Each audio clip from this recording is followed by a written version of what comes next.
السلام عليكم ورحمة الله تعالى وبركاته. بسم الله الذي لا إله سواه، والحمد لله، والصلاة والسلام على رسول الله وعلى آله وصحبه ومن والاه. رب زدنا علما ولا تزغ قلوبنا بعد إذ هديتنا وهب لنا من لدنك رحمة إنك أنت الوهاب. أمسينا وأمسى الملك لله والحمد لله، لا إله إلا الله وحده لا شريك له، له الملك وله الحمد وهو على كل شيء قدير. رب أسألك خير ما في هذه الليلة وخير ما بعدها. رب أعوذ بك من شر ما في هذه الليلة ومن شر ما بعدها. رب أعوذ بك من الكسل وسوء الكبر. رب أعوذ بك من عذاب في النار ومن عذاب في القبر. اللهم إني أعوذ بك من أن أقول ما لا تحب ولا ترضى. اللهم وفقنا لما تحب وترضى. يا Allah, I seek refuge in you that I say that which displeases you. So please enable us to speak only that which pleases you. Ameen. We continue, alhamdulillah, today in our journey through the dimensions of the beautiful ibadah of fasting, and in particular fasting the month of Ramadan. And those dimensions pertain to the spiritual and the moral and the ethical aspects of our faith, as well as the practical external aspects and the legal fiqh aspects of our deen in this matter. And last time, I hope you remembered what we covered as a part of introducing ourselves to the coming of this beautiful guest or this beautiful friend, that is Ramadan. And we mentioned what Rasulullah ﷺ said, and which led us to speak of this concept of a person like Ramadan coming to visit with us, as Rasulullah ﷺ used the verb ja'a versus ata. قَدْ جَاءَكُمْ شَهْرٌ, that has come to you, but use the word ja'a, which is usually used for something that is not metaphorical or abstract, but something concrete, like for a person or a human being, not a concept.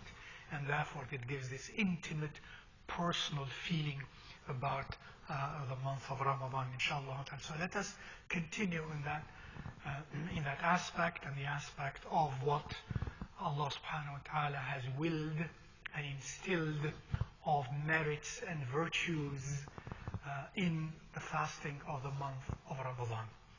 He said also, and I'm reminding you and myself, inshallah, even though you might know these things, but we always learn more through listening with our hearts and not only with our ears. Sometimes Allah gives us the ilm of something that we never had, even though we knew that thing for 50 years. And Allah gives of His gifts whom He pleases, subhanahu wa ta'ala. So He said, as you know, it is reported in the Sunan and in other sources of the hadith of Rasulullah sallallahu alayhi wa alihi wa sallam, man sama Ramadana imanan wa ihtisaban ghufira lahu ma taqaddama min dhanbihi. What a great gift from Allah subhanahu wa ta'ala. Whosoever performs the fast of the month of Ramadan with ihtisab and iman, with iman and ihtisab. In other words, the person does that not because for reason of losing weight or having a good waist or some worldly benefit, even legitimate worldly benefits, that one fasts for that, or fasts because it's the culture, it's the custom, or I want to see what it feels like. You may do that, but that's not fasting of Ramadan. That's not the ibadah that Allah has required from us. That's not acceptable. Iman, out of iman that Allah Azza wa Jal wants that from us. That's what I do. Allah subhanahu wa ta'ala ordered us that. Rasulullah sallallahu alayhi wa sallam ordered us that. And there are many benefits, yes, in fasting this way that Allah would grant us in this dunya and in akhirah. I do that for that reason, imanan. even without any harvest of any fruits or any benefits. I do that because Allah subhanahu wa ta'ala instructed me to do that. That's ubudiyah, regardless of whether it has fruitful consequences or not. Out of Iman, the Divine subhanahu wa ta'ala ordered that. And yes, as we have known and we have learned, we continue to learn, Allah always subhanahu wa ta'ala, when He commands us to do something, we are always benefiting, and we will benefit in so many ways in this world, and most importantly, in the hereafter. Imanan wa ihtisaban, and that's the other part, expecting the reward of that with Allah subhanahu wa ta'ala. Not desiring reward from any other source other than Allah subhanahu wa ta'ala. أحتسب ذلك عند الله. I.e., I expect and I reckon that there is reward for that for me with Allah Azza wa Jal. I do not anticipate that from any other source except Allah subhanahu wa ta'ala. أحتسب ذلك عند الله سبحانه وتعالى إيمانا واحتسابا. Whosoever does that, Allahu Akbar, Allah will liberate him or her. I'm saying liberate him or her. And you have heard what the text said in Arabic. غُفِرَ لَهُ مَا تَقَدَّمَ مِنْ ذَنْبِهِ. Why did I use that?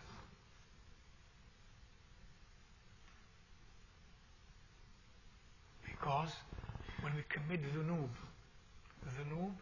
enslave us, jail us, constrict us. Dhunub have consequences in this dunya and in akhirah.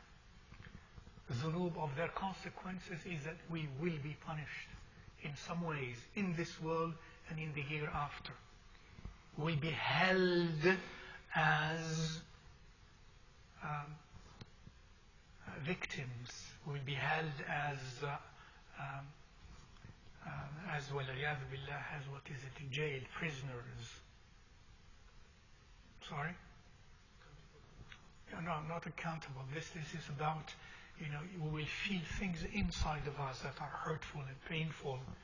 We will have to bear the consequences of committing dhunub.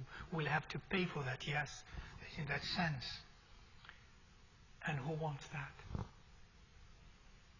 So we'll be free from that. That's free.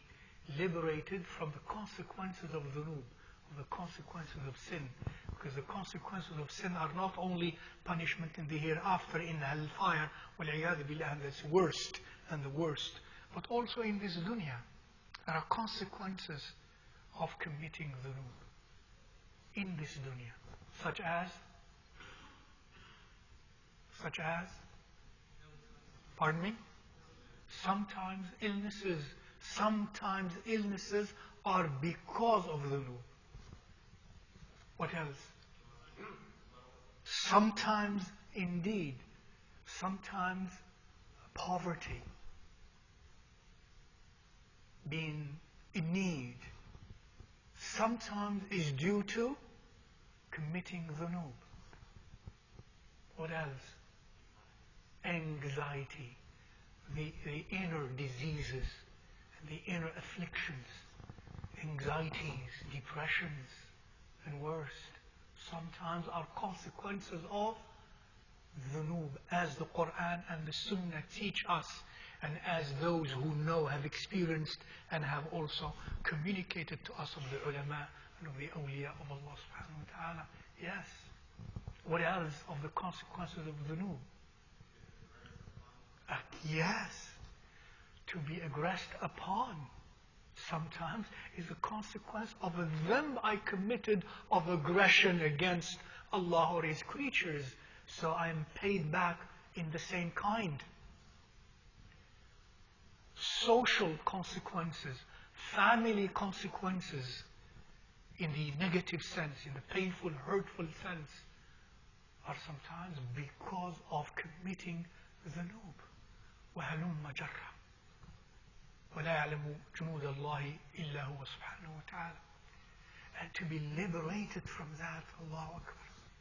A true seeker, a very conscious, intelligent, mature spiritually human being exactly desires to be liberated from the consequences of dhunub and dhunub. And Allah offers that, for example, during the month of Ramadan, by we fasting إيمانا واحتسابا فيغفر لنا ما تقدم من ذنبنا منا من الله وفضلا وجودا وكرما ورحمة وإحسانا سبحانه وتعالى, as an act of pure, simple, raw, merciful act and benevolent act of Allah subhanahu wa ta'ala to liberate us from the consequences of this dhunub. That's what ghufran means. Ghafara means to cover up and not to expose, and not to allow that which, when exposed, will lead to certain consequences. So it is covered so that it does not produce the undesirable consequences. Al-Ghufran. غفر له ما تقدم من ذنبه. For this, everyone should love to fast the month of Ramadan and strive that it be a fasting from the qalb, ihtisaban wa imanan, not simply a technical, mechanical activity or a sport, athletic activity of fasting. إيمانا واحتسابا, هذا من شرط الحكم الذي ذكره الله سبحانه وتعالى. A man came to Rasulullah sallallahu alayhi wa sallam, Sayyiduna Abu Umama, and told him, مرني بعمل يدخلني الجنة. Ya Rasulullah, command me an act or a deed that I do that will guarantee me Jannah, that will enter me Jannah, paradise. And paradise is the company of the divine. Paradise is the ultimate happiness, the ultimate freedom, the ultimate peace, the ultimate happiness and joy, the most complete of that. Any joy in this dunya is always tainted, isn't it? Joy in this dunya comes always tainted. But the joy of Jannah is la sakhab, ولا حزن ولا هم ولا غم ولا نكد ولا نغص. The joy of Jannah is perfect. That's why Allah calls it the home of peace, دار السلام. اللهم اجعلنا من أهلها. يدخلني الجنة, and the company of the source of life, and the source of peace, and the source of love, and the source of knowledge, the ultimate, the divine subhanahu wa ta'ala. مرني بعمل يدخلني الجنة. To this companion he said, sallallahu alayhi wa sallam, قال عليك بالصوم فإنه لا عدل له. عليك بالصوم, I instruct you to practice sawm, to fast. Fasting, supererogatory fasts, in addition to the obligatory fast. So, صوم النوافل وكثرة صيام النوافل. Indeed, Rasulullah sallallahu alayhi wa sallam, as an example to us, and he could have done more, as an example to us it is said, you think he's fasting, when you see him, you think he's fasting all the time. And sometimes you think he's not fasting at all. Mondays, Thursdays, the 3 days of the month, and so on and so forth. And all of that he did so that we emulate him, but also he did not do everything so that we don't feel overloaded. He doesn't overload us. So that's why he theoretically instructed that the best of supererogatory fast is which one? Siyamu Dawood alayhi salam. The way Sayyiduna Dawood alayhi salam used to fast. And how did he used to fast? The entire life during what? Doing what? One day fasting and one day not fasting. One day fasting to practice sabr, and one day not fasting to practice shukr. So he's always between sabr and shukr. Shukr al-ni'mah wa sabr ala al-bala. Because this is life. It's two things. Either we have prosperity or we have adversity. There is no third alternative. For adversity, we should practice what? Sabr. Perseverant patience, or patient perseverance. And for prosperity, we should practice shukr, thankfulness and gratitude to Allah subhanahu wa ta'ala. So this is beautiful. One day fasting, one day not fasting, so that he's always between sabr and shukr. Subhanallah. That's why Rasulullah sallallahu alaihi wasallam said, this is the best of fasting.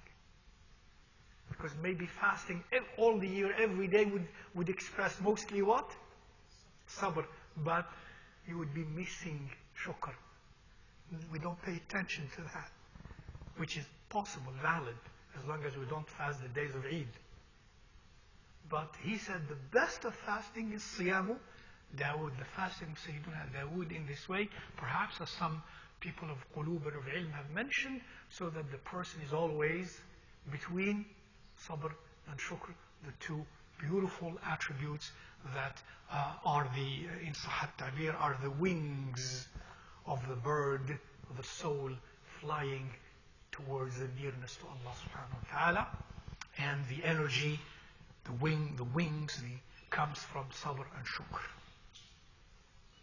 So he says to him, sallallahu alayhi wa sallam, عَلَيْكَ بِالصِّيَامِ فَإِنَّهُ لَا عِدَّ لَهُ, I admonish you to fast, for there is nothing like it in this regard, said he, sallallahu alayhi wa sallam. And then he said, I came to him another time and I asked him the same question, and he repeated the same answer. He said, Sayyidina Abu Umama radiyallahu ta'ala anhu wa ardah.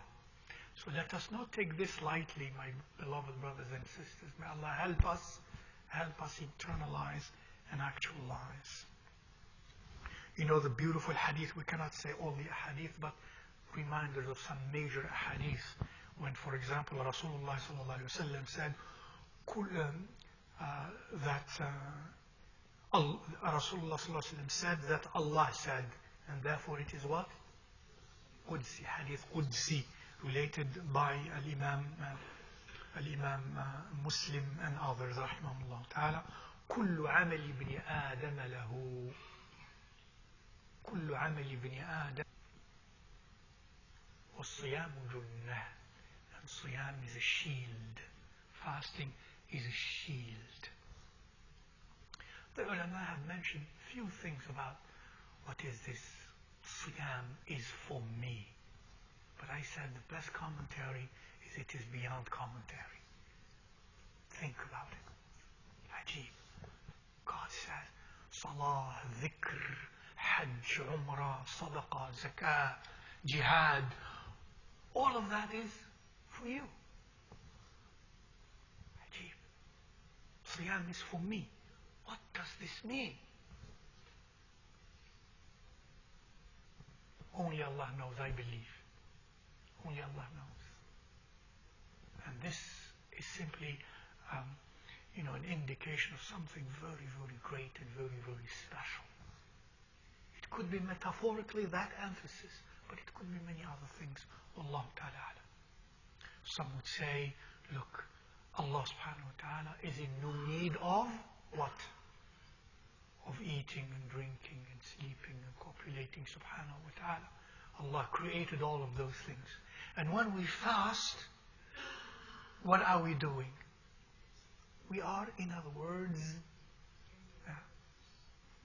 we are doing things that are more appropriate and more befitting of what? Of the heavenly dimensions, let's put it this way. For the malaika do not eat and do not drink. The divine does not, subhanahu wa ta'ala. So that's something very, very special. فَإِنَّهُ لِي, some of the ulama have mentioned that. But it suffices to say that Allah Azza wa Jal in this hadith, in accordance to this hadith, attributes Sawm, the act of Sawm, to Himself. Allahu Akbar, Allahu Akbar, Allahu Akbar. And indeed, as we shall learn later more of the interdimensional aspects and the spiritual aspects of fasting, we shall learn few things that would remind us back of this hadith, inshallah ta'ala.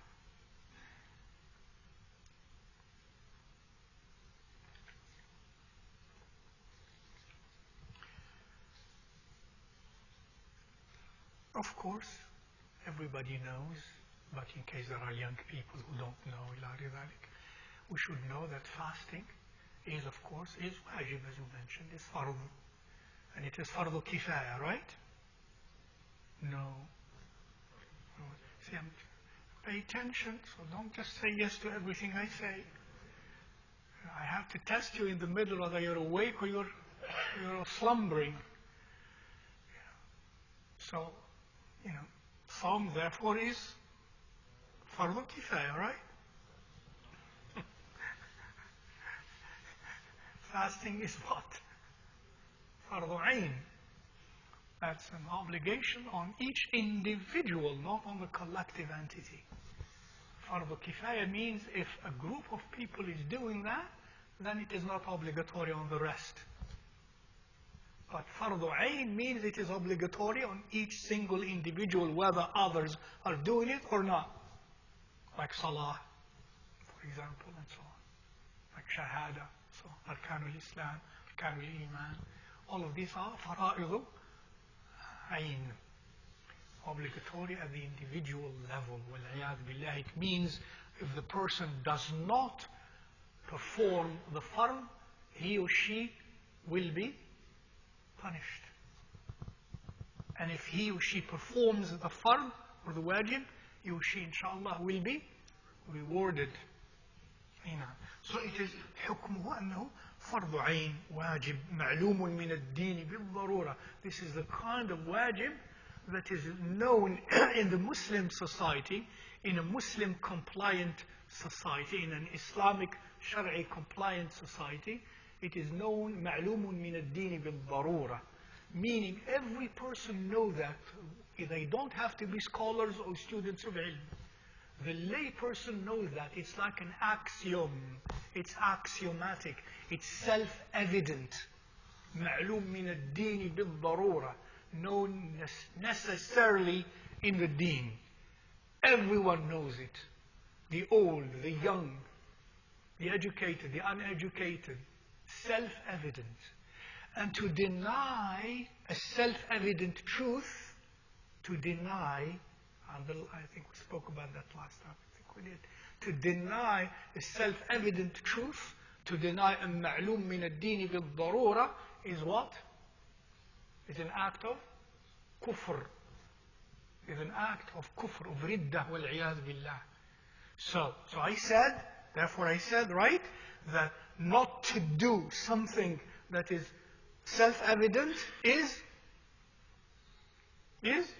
kufr. No, that's not what I said. No, you're not listening. This is a class of ilm. This is not just rhetoric and general ideas. We're learning. So pay attention to the words. So what did I say? Nah? To deny. I didn't say not to do. To deny a self-evident truth, المعلوم من الدين بالضرورة, is an act of kufr. I didn't say not to do. Not to do something that is self-evident while believing it is self-evident and it is wajib is haram. Is a crime, but it is not kufr.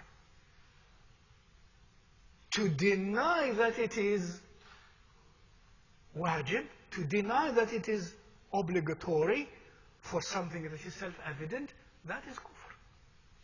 Now, interesting, because iman is in the qalb. If somebody fasts, but fasts not because it is obligatory, and he or she believes that it is not obligatory in Islam to fast the month of Ramadan, and he or she fasts, what is this person? Kafir. Because, and somebody who does not fast the month of Ramadan, but believes it is obligatory, believes and knows it is obligatory, and alhamdulillah accepts that, but weakness and ignorance and foolishness, that he has committed a crime, major crime, but he is not a kafir.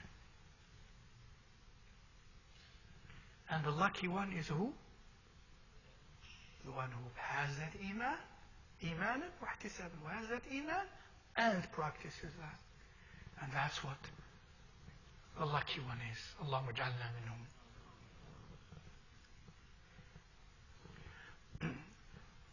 SubhanAllah, the merit and the virtue of Ramadan, the month of Ramadan, and therefore the fasting of the month of Ramadan, and we can link it in so many beautiful spiritual ways, that it is, as Allah tells us, it is a month during which what happened?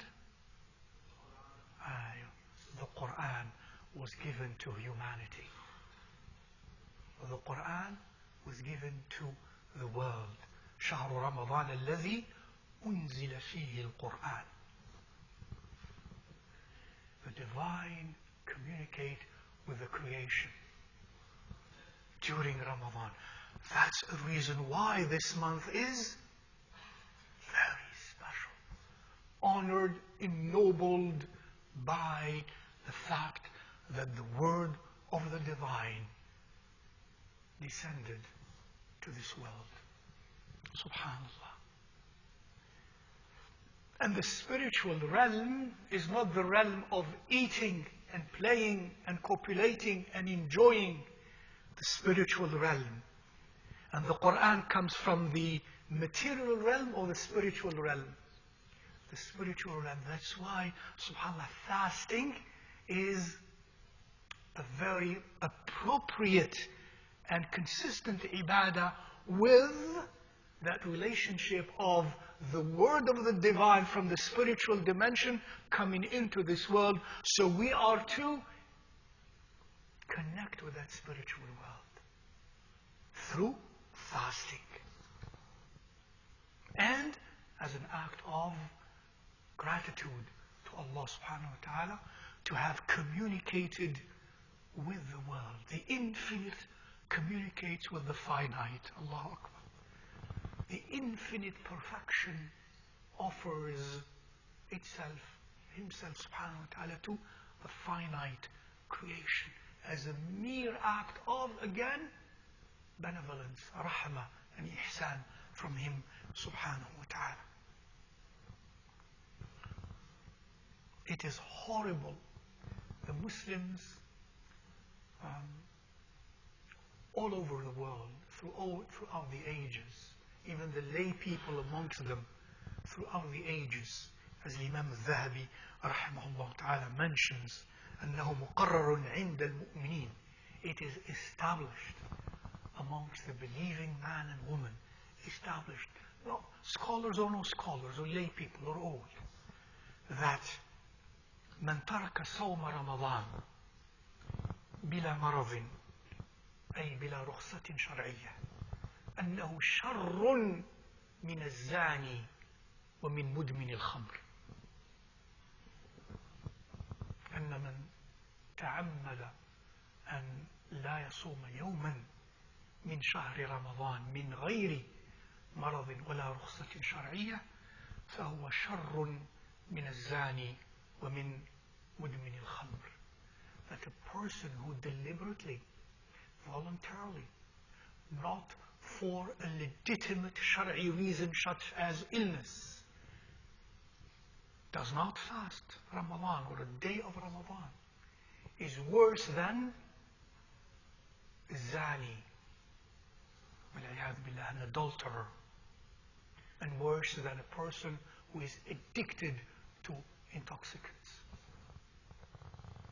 which you know two are most major sins. A person who deliberately does not fast one day without proper legitimate excuse, then that person, as the ulama have said, established amongst all the believers, that is worse than zani, an adulterer or an adulteress, and worse than an addicted to intoxicants, who do that deliberately and voluntarily, والعياذ بالله.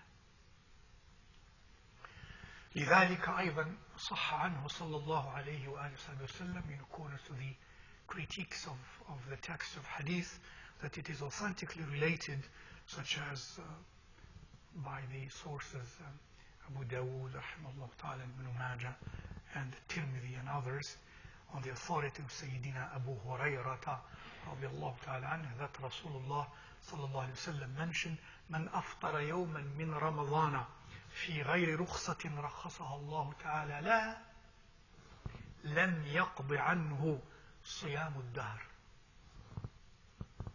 وإن صامه. لم يقض عنه صيام الدهر وإن صامه. That means that whosoever, again, violates the fast of one day during the month of Ramadan without a concession, a permission granted to such a person by Allah subhanahu wa ta'ala, that is in the Shara, without that permission, then that person, it will not suffice him to undo that and to make up that. It will not suffice him even if he or she fasted the rest of his life. لم يقض عنه الدهر كله وإن صامه. That even if he or she fasted his or her entire life after that, to make up for that one day, it will not be accepted. Ya Latif. And the ulama have said many things about this, and this is the opinion of the Sahaba, like Sayyiduna Abdullah ibn Mas'ud radiallahu ta'ala anhu, that it is like that. And of course, if anything like that has happened to a person, the person must do what? Must do what? Tawbah. Repent to Allah subhanahu wa ta'ala. Tawbatan nasuhan. Tawbah in which there is no doubt. Tawbah that is pure and purifying. And inshaAllah ta'ala, Allah latifun bi'ibadih.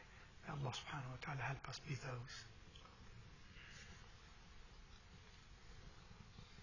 Up to this point, is there any question? Next, the question of بما يثبت الشهر. The traditional, usual question, unfortunately. بما يثبت الشهر. What is the evidence that the shahr of Ramadan has begun? This is part of the fiqh questions that are always dealt with in all writings, fiqh writings about Ramadan, the fasting of the month of Ramadan.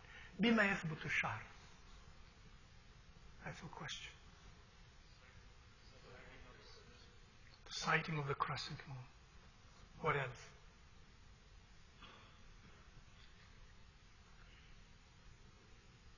Pardon? Completing 30 days of Sha'ban.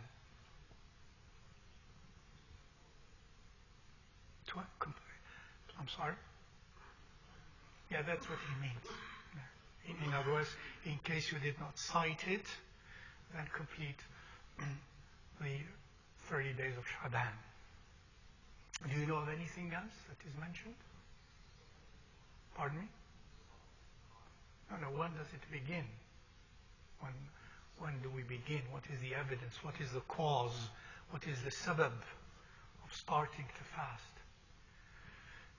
And indeed, why do we ask this question? Because, just be frank, and be candid, and be direct. Say it, go ahead. Calculations, ISNA calculations, or whatever, IPNA or INDNA or whatever, whomever the calculations. Can you do that? All of you say no here? Raise your hands, those who say no to calculations, that he does not. Almost everybody. Well, that's good. And I'll tell you why. And you know why by now, alhamdulillah, but we have to keep reminding ourselves, inshallah. Well, alhamdulillah, what is our source of knowledge about these matters, as we have been learning? What is our source of knowledge? Pardon? Quran and the Sunnah. And that's it, right? Now what did we learn? Now we can't. Don't be fooled by those who say that anymore. What are the sources of knowledge and of Shara? Quran, Sunnah, Ijma', Qiyas, Istihsan, Sadd al-Dhara'i', al-Masalih al-Mursala, and so on. Al-Urf, etc. شر من قبلنا قول الصحابي. All of that. We have to be fair. But if an issue is answered in the Quran specifically and in the Sunnah specifically, if it is answered specifically, is that enough? Yes. I'm glad that you said yes. If it is answered specifically, particularly, explicitly, then that's enough. You don't go anywhere else. Because anywhere else, we go to that if the answer there is not there directly, explicitly, and obviously, and so on. So we go to the other. And other details, of course. Now, the means by which the beginning of the fast is done, we have to look into these sources. And the sources tell us, and I'm not going to spend a lot of time, maybe in the future again, but let's see where this will lead us. The text teaches what? What do the texts, let's contribute. What do the texts teach about beginning to fast and the cause of the starting of the fast of Ramadan? Yes.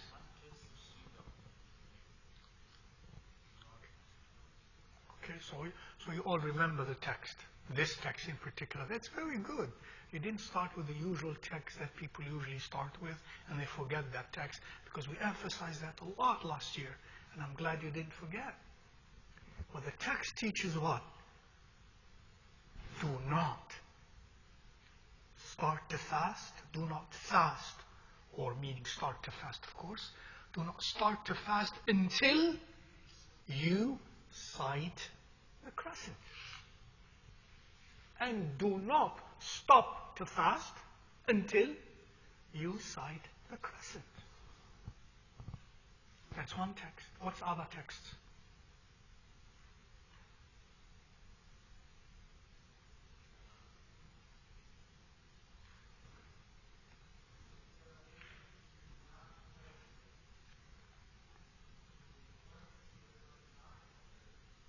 That's another text. نحن أمة لا نحسب ولا نكتب الشهر هكذا وهكذا وهكذا. We are an ummah. We do not write, we do not count, we do not calculate. A month is like this, when he pointed with his noble finger, sallallahu alaihi wasallam, either 29 or 30. Okay, what other texts?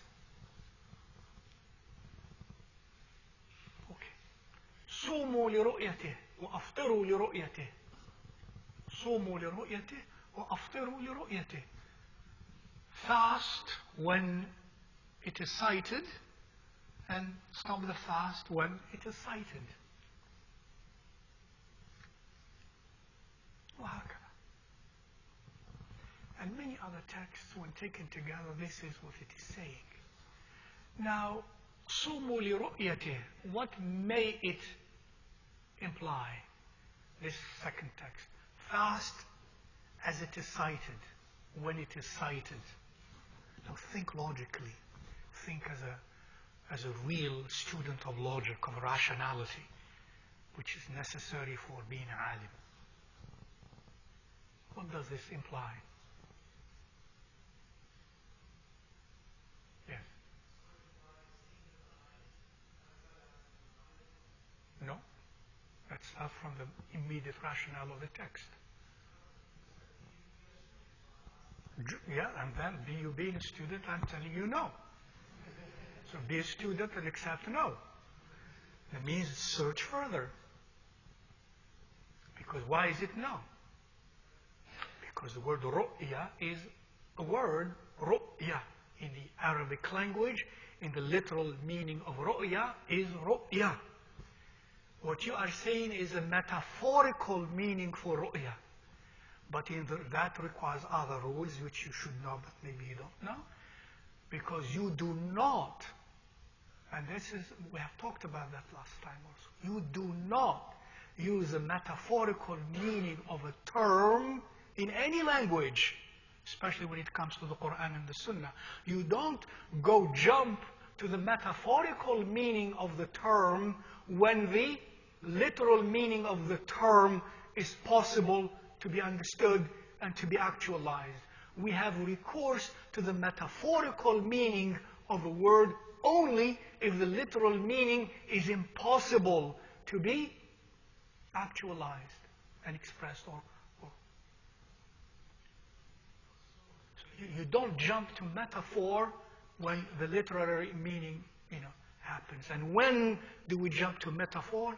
There are certain things that are mentioned and well established in the logic of the language, such as something called the qarina and al-alaqa. Two conditions have to be fulfilled for moving from the literal to the metaphorical. That has to be a qarina, that has to be a alaqa. I have spoken about that last time. I'm not going to repeat it now unless later, but because the intent is to be a little quicker tonight. So, sumu li ru'yati. What else can you infer from that? Sumu li ru'yati. Pardon? Can what?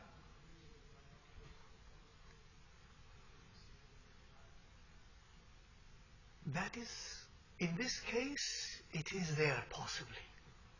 Yes, because it's a sumu li ru'yati. Fast as it is seen, as it is sighted. That is a little bit possible, yes, in this. Right. This also means if someone else has seen it, and it doesn't say anywhere in specific locality, anywhere that is sighted, you fast.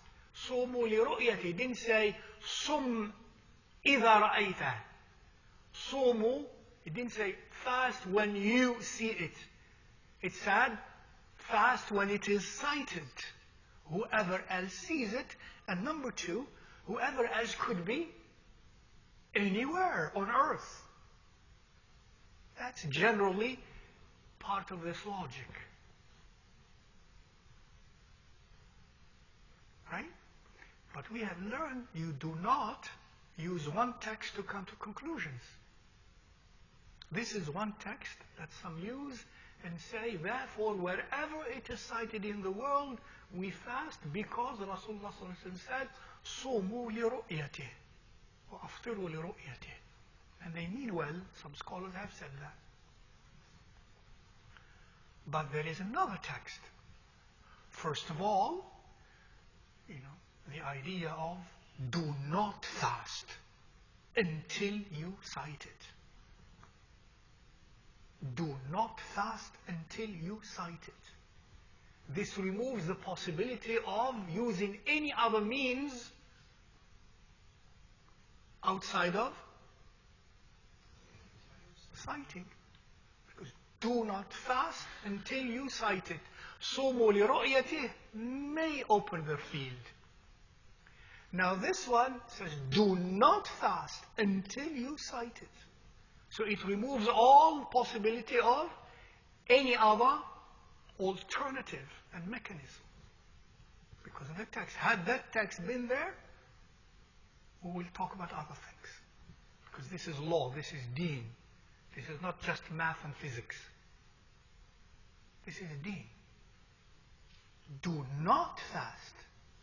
Do not fast until you sight it. Have you obeyed the command if you go and say, I did not sight it, but I calculated it so that even if I did not sight it, and it was not sightable, it is there above the horizon or some other reasons. Am I complying to the command in this case? Anyone who knows basic logic I'm not complying with the command. Do not fast until you cite it. So that removes the possibility of any other mechanism and means. Now, صوموا لرؤيته. Then what is the second part? Citing it, but anywhere else in the world. This text, صوموا لرؤيته, that part of what it means logically is, it didn't specify, it didn't say except in this region or that region, or begin to fast if you cite it within this region. It didn't say. So it remains على إطلاقه وعلى عمومه. So this means what? Whoever sees it anywhere, and it is a reliable, actual sighting, then it means we should fast. That's what it means. Right? Right, absolutely right. Is it the end of the discourse? Why not? In terms of which, between which and...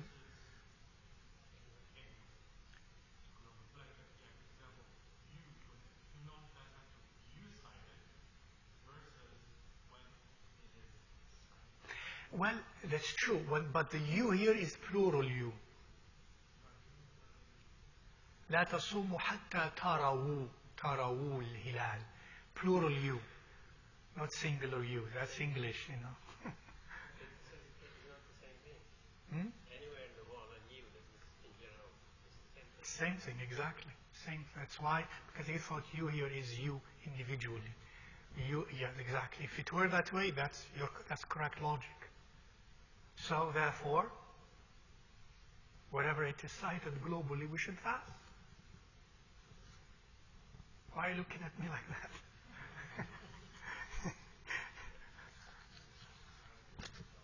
Pardon? Yeah, you all, yeah. Cool, yeah. Pardon me? Yeah, you're listening. Well, does anybody know anything else?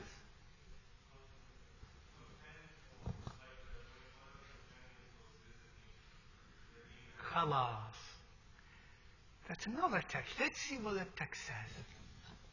That's another text. Let's see what that text says, which is related by Imam Muslim, very authentic hadith.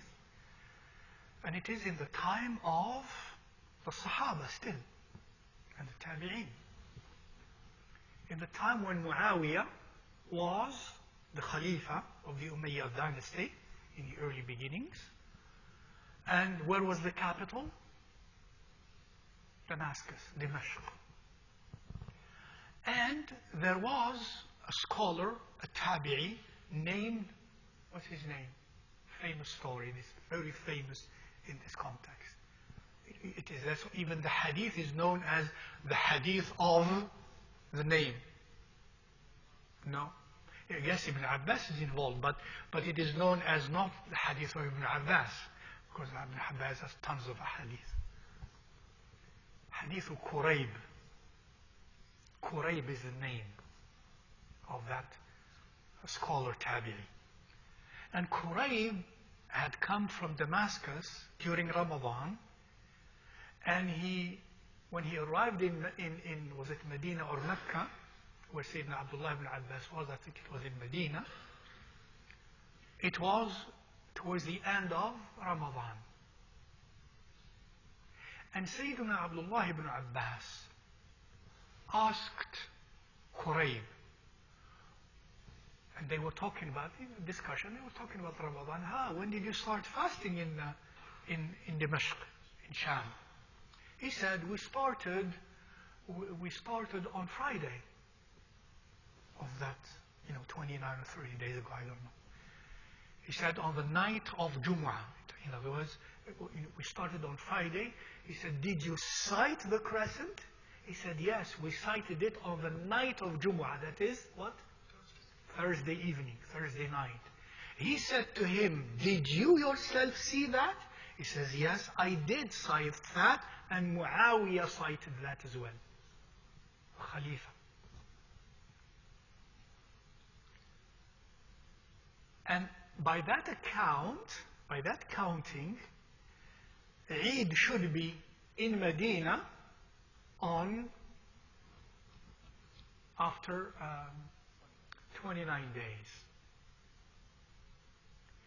So he said to him, we started fasting on Saturday because we cited it on Friday evening. We started fasting on Saturday. He said to him, aren't you going to follow the citing and the fasting of Muawiyah? In other words, since he began on Friday, then you're going to end the way he ended, same way? He said, no. La. Because he told him, don't you take into account, don't you follow the citing and the fasting of Muawiyah? He said, no. He said, we will continue to fast until we cite it or we finish 30 days. When he said that, he tells him, why don't you follow the citing of Muawiyah and his fasting? He said, no. He said, لا هكذا أمرنا رسول الله. Now this is the word that some ulama point out to. هكذا أمرنا رسول الله. This is how Rasulullah ordered us to do. This is very serious, isn't it? Yes, because sometimes some of you who can appreciate logic, we just need explanation. And sometimes some scholars explain and some scholars don't. They're too complicated. They understand each other, but it's not explained as clearly so that many will understand it properly. Now, if this text is like this, and it is, as related by Imam Muslim, now what does it do to the other texts of Sumu li ru'yatih, which might imply in general, wherever it is cited? It doesn't kill it, no. It's sort of تخصصه, just be kinder. Instead of this, it just, do this, it modulates it, instead of this. تخصصه, that's called تخصيص العام in the usul al-fiqh. This is wonderful, actually, argument. Wonderful, powerful argument. This hadith يخصص عموم ذلك الحديث. It's well established in Shari'i logic. This hadith, in other words, specifies or modulates the other hadith. In other words, it takes that general hadith and specifies it, particularizes it. In other words, it's not am only, that umum understood from that text. By this other text explains what that first text meant in a sense. For those who don't understand the concept of khusus al-am, etc., you can say explain the scope of application of that first text. So this text says, هكذا أمرنا رسول الله. In other words, Rasulullah ordered us to do that. Because he said, don't you follow the ru'ya of Muawiyah? And where was Muawiyah? In Damascus. Between Damascus and Medina, it's a long distance, but is it like between Mecca and the United States? That's like nothing in the map. And even in that distance, which is called in those days, distant place, that you do not have to follow the citing of someone else if you did not cite it. And this is the stronger view amongst the scholars, though most of the scholars in general of old say you take by the general view. But what was general to them, some of them general is like, unless the distances are too far. And the United States and Mecca, that's definitely too far. But even in that distance, in accordance to that text, you go your sighting. You do not have to follow the sighting of anyone else by the text.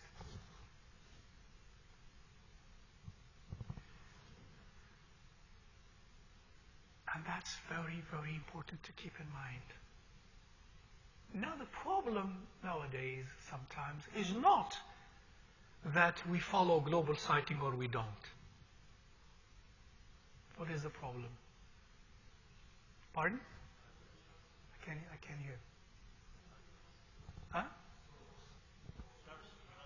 Exact reliability of the statement, it was cited or I cited.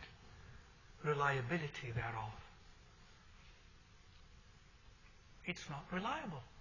It has been proven that it is not reliable. For many, many years consecutively, it is said it was cited, and with the definitive knowledge that it is absolutely impossible. It was not even, the crescent was not even born. Or the time between sunset and moonset is too short at all for it to be sighted. Sometimes even the moon sets before the sunset.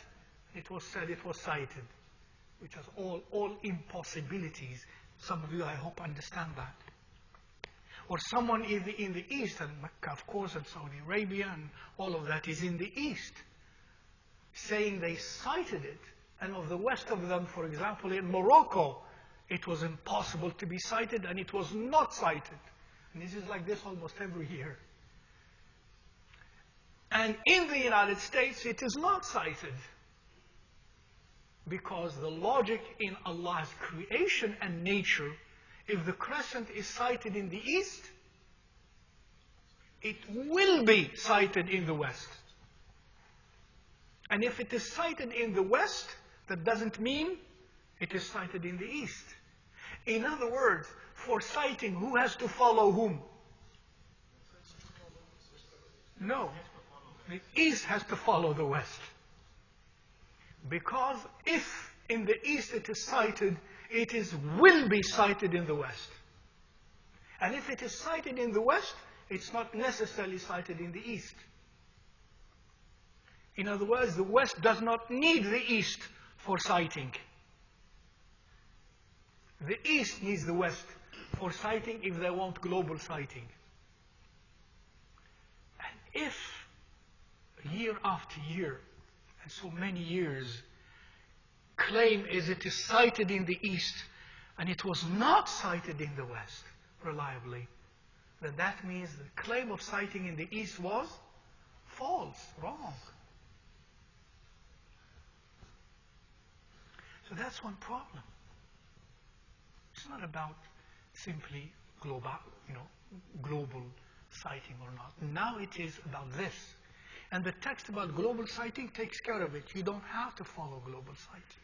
That's why I know, and I showed you last year, the fatawi written by the hands of the former muftis of the kingdom of Arabia, including Sheikh bin Baz and Uthaymin and others, signed. Follow your own local sightings. Very clear, very direct. For that, Jazakumullahu khairan. Because maybe they knew something already. That's one thing, or two things. The third thing is that calculation. Do you have anything against calculation? Excuse me. Just, it's a way to learn. Do you have anything against calculation? Do you? You don't know, alhamdulillah. So I don't have anything against calculation. I calculate. I swear I calculate. I've always been calculating. We learn math and hisab and higher math and kada. I like to calculate. I have nothing against calculation. Calculation is knowledge that Allah subhanahu wa ta'ala instilled in people, in man. Like He instilled other other disciplines, other means of knowledge. We don't have anything against calculation. What is نحن أمة لا نكتب ولا نحسب? We are a nation, we do not count, we do not write. Does this mean we must not write, we must not calculate? No, it doesn't mean that. Some people think if they take the text على ظاهره لا نكتب ولا نحسب, then don't go. Don't learn to write, don't learn to read, don't learn to compute. That's nonsense. And Rasulullah ﷺ taught to write, taught to read. He did not write, he did not read, but he taught that ﷺ, and he instructed that, and the Quran did, and this ummah was a very, very lettered nation. Not unlettered at all. Very lettered nation as it became. It was unlettered, it became lettered. And they were the leaders in their times in the fields of computation. Rahimahumullah ta'ala wa ghafarallahu lahum wa lana jami'an. But that text, as many ulama say, including the likes of Ibn Taymiyyah, rahimahumullah ta'ala, that text means, and that's a beautiful actually explanation, that means he was saying it in the context of the evidence for beginning the month of fasting. And it means in this context, in this matter of hilal, we do not write, we do not compute. And that's a beautiful explanation. In this matter, we do not compute. We do not, because he said, Asharu, we do not write, we do not compute. The month is this or this. And that's the only way, perhaps the best way, if not the only way, to understand it properly, taking into account the other texts also, and the fact that this is an ummah that is lettered, that was encouraged to read and write and compute.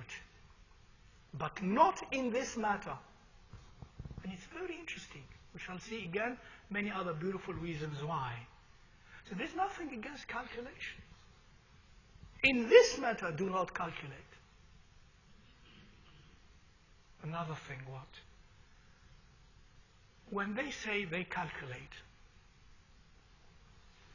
do you have a few minutes extra?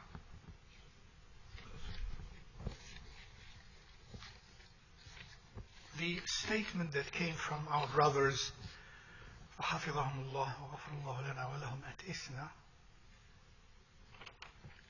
this is their communique. The Fiqh Council of North America recognizes astronomical calculation, recognizes, listen to the words and the logic, recognizes astronomical calculation as an acceptable Shar'i method for determining the beginning of lunar months, including the months of Ramadan and Shawwal. Think. This is a statement that has mistakes. Okay, let me help you with that. The Fiqh Council recognizes astronomical calculation as an acceptable Shar'i method. Now, first of all, Shar'i method for determining the beginning. Shar'i method, what does Shar'i mean? How did they come to the conclusion that that is a Shar'i method? They must have looked at what the Shar' said about how to begin the month and the fasting of the month. Now, what did the Shar' say? They say an acceptable method. They're not saying the only method. They're saying it is another method, in other words. Another method, but it is an acceptable other method. Now, other method means there was a method. One method. What is that one method? It has to be Shar'i, because Shar'i method. What is that one Shar'i method that they also know, they agree with, and from which they deduced that their method is another Shar'i and acceptable method? What was that first method? Sighting. Khalas. Sighting the crescent. When will this calculation become an acceptable Shar'i method, if at all? if it is equal to the citing method. That's the Shari'i method. For it to be called a Shari'i, an acceptable Shari'i method, it has to be equal to it. Follow me. When will it be equal to it? Now we have to think. And I did mention that last year, and I did elaborate on it, but maybe in different words. When will it become equal?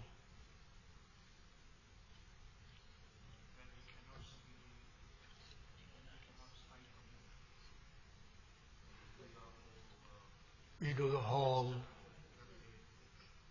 no, the calculation. Calculation.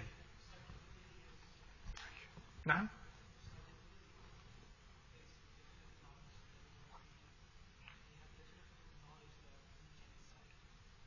I think you're getting close there, yeah.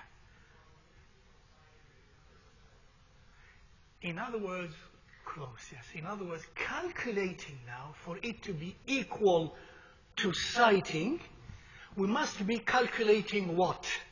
Because calculation is what would be by calculation. What are you calculating? For it to be equal, we have to calculate what? We have to calculate the text. What the text says, صوموا لرؤيتي لا تصوموا حتى تروا الهلال. Don't fast until you sight the crescent. They must calculate what? The sighting itself of the crescent at a specific location, at a specific time. The sighting itself, not the presence of it. That's equal Shari'i acceptable method. Are you following me? You compute that.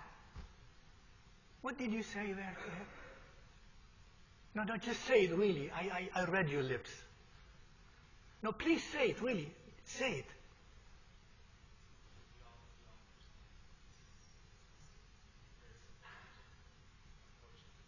No, but didn't you, what did you say? Did you say it didn't make sense or it doesn't make sense? Not what you're saying. Right. It doesn't make sense indeed. You know why? Because current state of science, and I know that for a fact, and NASA scientists have mentioned that, current state of science, it is impossible to calculate that moment of the person sighting. And sighting cannot be calculated. At this point, let's say at this point, the current state of scientific knowledge and scientific computational methods. It cannot be done. Because it has many, many factors that are in there, including the ability of the person to see. That you cannot calculate. So it becomes an equal Shari'i method if the calculation is calculating what the lawgiver, Rasulullah ﷺ in this case, mentioned in the text. Ru'ya itself can be computed. That is an equal, acceptable Shari'i method, if at all. But what are they calculating? Now they fooled many people, and they fooled themselves. Not only that, as a matter of fact, there are an infinite number of possibilities to be computed. Such as the birth of the moon. Such as after the birth of the moon by 1 minute or 2 minutes or 1 second or 7 seconds or 7 minutes, and you can have an infinite number of those integers, or an angle above the horizon, or you can have an infinite number of possibilities. They have picked one of them. How did they pick one of them? Arbitrarily. There is no text for that. The Quran, the text, the Sunnah says to cite it. They changed it to something as arbitrarily, such as when in Mecca. This is such as when in Mecca Not it is cited. When in Mecca, the moon sets, or the moon sets after the sun sets. Even by what? Second, 2, 3, 4, 5. They have also to say something. That they calculate. That is the calculation. They're not calculating what the text said. The text is changed, and then they're calculating the change that they introduced in the text. And that is not a Shar'i method. Second, it's not an acceptable Shar'i method. Do you see the logic? Because it's a Shar'i method if it is equal to the original method. Another Shar'i method, meaning there is a first one. So it has to be equal to the first one. And in this way, it is in no way equal to the first one at all. So they are calculating something totally different. If they calculated that, I have nothing against calculation. But that in accordance with the current state of scientific knowledge is impossible so far. And therefore, alhamdulillah, the text is very clear and very beautiful. لا تصوموا حتى تروا الهلال ولا تفطروا حتى تروا الهلال. Beautifully, simply explained as well, inshallah. Yes.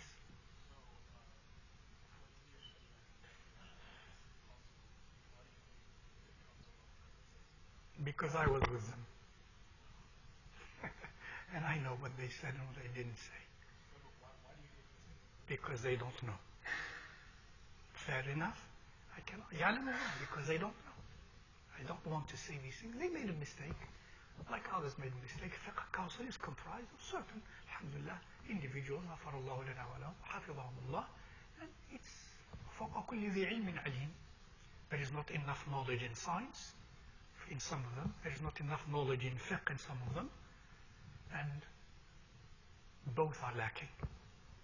And there is not enough review of history critically into that. And you can also say, well, what about the other scholars who knew all of that and have disagreed with that and continuously disagree with that? So it's not about why they did or they did not. When we look at their arguments, as we have done last year, we looked at one by one arguments and why almost all of those arguments were absolutely untenable, logically and textually. And sometimes there is a trend, when there is a trend and it is pushed here and there, and we are not very careful, it can become the norm. Here are the texts. Allah Ta'ala alam. And then, yes, Mahmoud.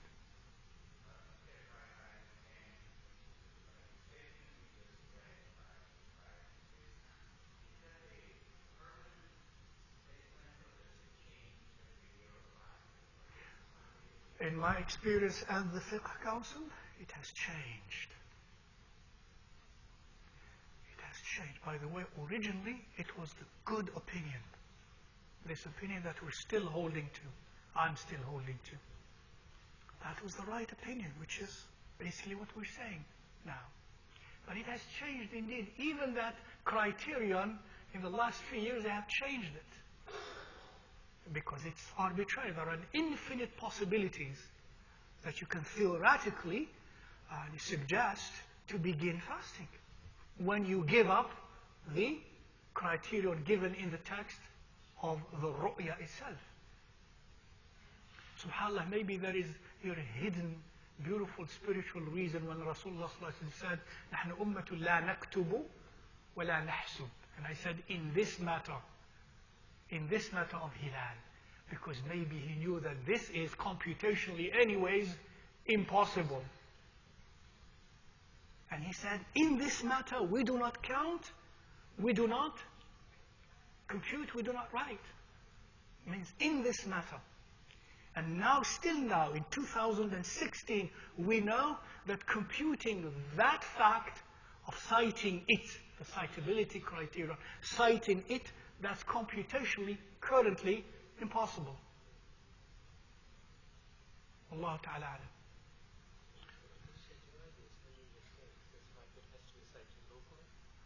But remember we mentioned the text. So there is freedom in that, alhamdulillah. And why are we personally, we are insisting that we cite it in our own country, the United States, for example, because we have problems with claims of sightings elsewhere. Especially in the east of us, when there are claims that have been proven time and again to be, the least to say politely said, incorrect, inaccurate. Yes.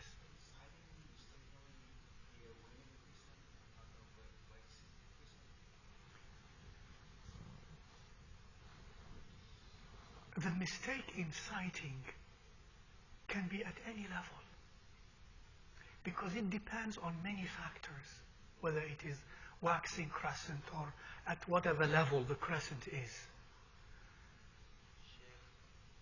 Just wait. Because it has to do with many factors, the atmosphere, the latitude, and many other factors, the ability of the person to cite. So many factors that can never be always completely taken into account. The mistake does occur, even if it is high enough. That's why it's good that we have practice and experience in all doing that, and the number of people to sign that. Allah Ta'ala. Yes, I know, but we will still wait here. And, still wait. Be patient. This is a class. Yes. Okay, so I have a question. Our special needs students. Jazakallah. Yes. Okay, so my question doesn't have to do with this Fiqh stuff though, but it has to do with Ramadan. Yes. Still has something to do with Ramadan. Yes. So like in Ramadan when you're fasting, right? So like what are the most, detailed sins you can commit while you're fasting? Like invalidate your fast. MashaAllah. There are many things we're going to talk about next time, inshallah. Of that is to eat something or drink something, right, that will invalidate your fast. Yeah. And other things. What are some of the other stuff? Some other stuff, we'll talk about it later. Later? Yeah, but inshallah you're not concerned with that. Some other stuff that some other big people, Jazakallah khair. May Allah bless you. Jazakumullah ta'ala khairan for your indulging patience. May Allah reward you. We'll continue next Tuesday, inshallah ta'ala, in the subject matter of Siyam and the inner dimensions of Siyam and the outer dimensions of Siyam. Wassalamu alaikum wa rahmatullahi ta'ala wa barakatuh. Subhanakallahumma wa bihamdik. Ashhadu an la ilaha illa ant. Astaghfiruka wa atubu ilayk.